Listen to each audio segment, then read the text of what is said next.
भक्तगणों, आज आपको शिवपुराण उमा संहिता में काल को जीतने का उपाय, नवदा शब्द वर्मा एवं तुक्कार के अनुसंधान और उससे प्राप्त होने वाली सिद्धियों का वर्णन, यह कथा मैं कहूँगा। आप उसको ध्यानपूर्वक सुने और इस चैनल को लाइक करें, सब्सक्राइब जरूर करें। भगवान शिव और पार्वती आपका, आपके परिवार का कल्याण करेगी। कथा पूरी सुने।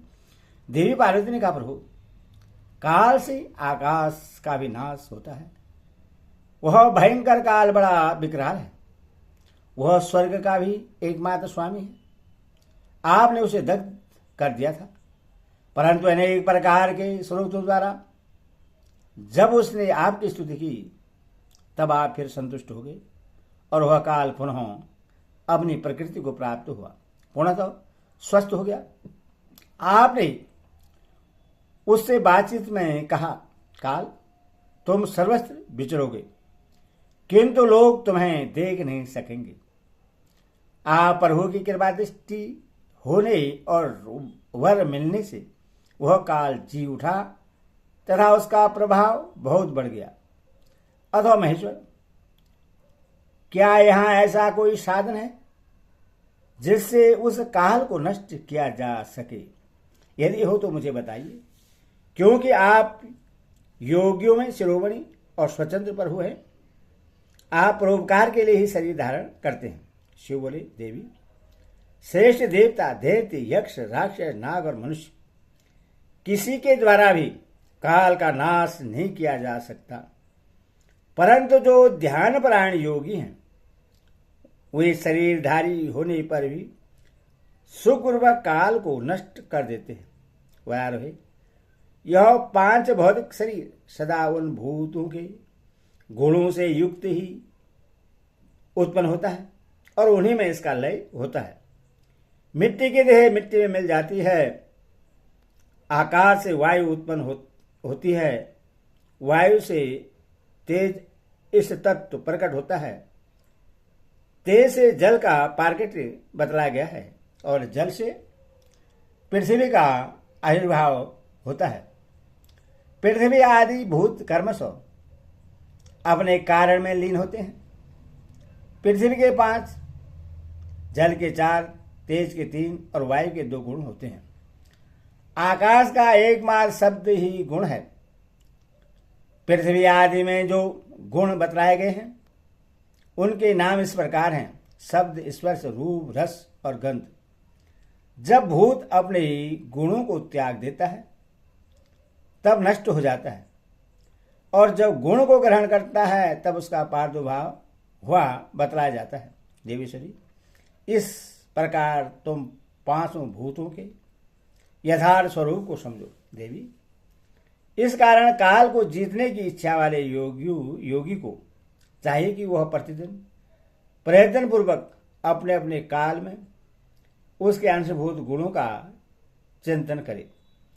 योग वेदा पुरुष को चाहिए कि सुखद आसन पर बैठकर विशुद्ध श्वास प्राणायाम द्वारा योगाभ्यास करे। रात में जब सब लोग सो जाएं उस समय दीपक बुझाकर अंधकार में योग धारण करें। तर्जनी अंगुली से दोनों कानों को बंद करके 2 घड़ी तक दबाए रखें। उस अवस्था में अग्नि प्रेरित शब्द सुनाई देता है। इससे संध्या के बाद का खाया हुआ अन्न क्षण भर में पच जाता है और संपूर्ण रोगों तथा ज्वर आदि बहुत से उपद्रवों का शीघ्र नाश कर देता है। जो साधक प्रतिदिन इस प्रकार 2 घड़ी तक शब्द ब्रह्मा का साक्षात्कार करता है वह मृत्यु तथा काम को जीतकर इस जगत में स्वतंत्र विचरता है और सर्वज्ञ एवं समदर्शी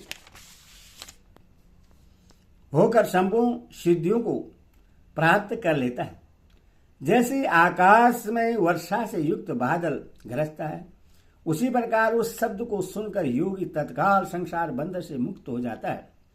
तदंतर योगियों द्वारा प्रतिदिन चिंतन किया जाता हुआ वह शब्द कर्म और सूक्ष्म से सूक्ष्मतर हो जाता है। देवी, इस प्रकार मैंने तुम्हें शब्द ब्रह्मा के चिंतन का कर्म बतलाया है। जैसे धान चाहने वाला पुरुष पुआल को छोड़ देता है, उसी तरह मोक्ष की इच्छा वाला योगी सारे बंधनों को त्याग देता है। इस शब्द ब्रह्मा को पाकर भी जो दूसरी वस्तु की अभिलाषा करते हैं, वे मुक्के से आकाश को मारते और भूख प्यास की कामना करते हैं। वह शब्द ब्रह्मा ही सुगत मोक्ष का कारण, बाहर भीतर के भेद से रहित, अविनाशी और समस्त उपाधियों से रहित परम ब्रह्म है। इससे जानकर मनुष्य मुक्त हो जाता है। जो लोग कालपाश से मोहित हो शब्द ब्रह्मा को नहीं जानते, वे पापी और कुबुद्धि मनुष्य मौत के फंदे में फंसे रहते हैं। मनुष्य तभी तक संसार में जन्म लेते हैं जब तक सबके आश्रयभूत परम तत्व, परम ब्रह्मा, परमात्मा की प्राप्ति नहीं होती। परम तत्व का ज्ञान हो जाने पर मनुष्य जन्म मृत्यु के बंधन से मुक्त हो जाता है। निद्रा और आलस्य साधना का बहुत बड़ा विघ्न है।